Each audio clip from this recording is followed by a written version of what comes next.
the diet that turned the Knights Templar into tenacious and undaunted long-lived warriors. Some of the knights of this religious order lived to be 70 years old, well beyond life expectancy during the Middle Ages.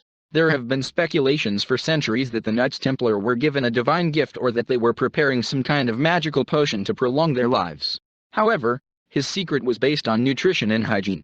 The longevity of the Knights Templar is one of the many mysteries that have surrounded this knightly order since its birth in 1118.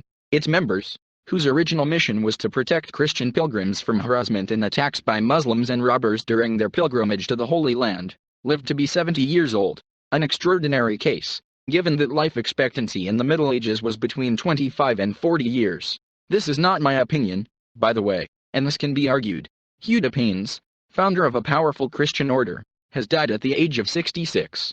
This is not the only example. Jacques de Molay, the last Grand Master, was burned alive at the age of 70, and the same thing happened to Geoffrey de Charnay, who was executed at 63. For decades there have been rumors and hypotheses that the Templars were endowed with a divine gift or that they had some kind of magical concoction to prolong life.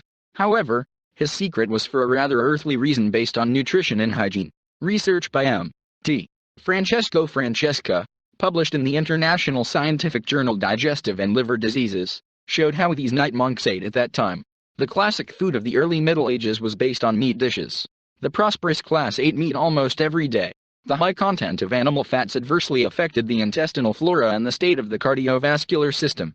The food was rich in fat and calories, especially in the upper classes, who could afford to consume a lot of meat.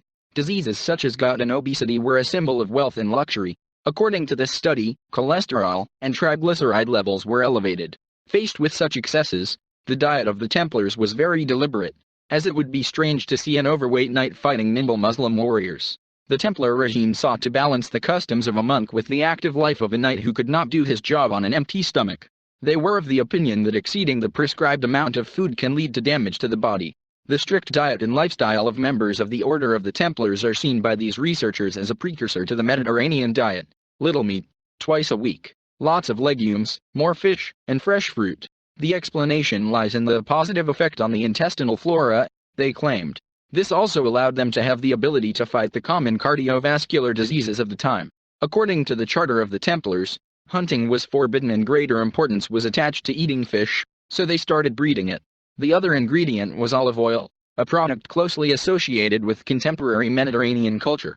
Water was usually drunk, diluted with orange juice to enhance the antibacterial effect, and the pulp of aloe, a plant with antiseptic properties, was added to wine. Strict hygienic behavior. Wash your hands before eating. In addition to these strict dietary rules, the Templars also observed strict rules of behavior based on hygiene. Table discipline was essential and respected by all knights. The dining room must always be in perfect condition. Incidentally, it was also mandatory to wash hands before eating to prevent the spread of infections, as the study explains. The rules that the knights adopted from their Arab enemies, who had very high standards of personal hygiene, as Islam emphasized self-care and spiritual and physical cleansing. The order was dissolved by Pope Clement V in 1307. For 7 years, its members were persecuted and tortured by the French King Philip IV. But that is another story. I wash my hands.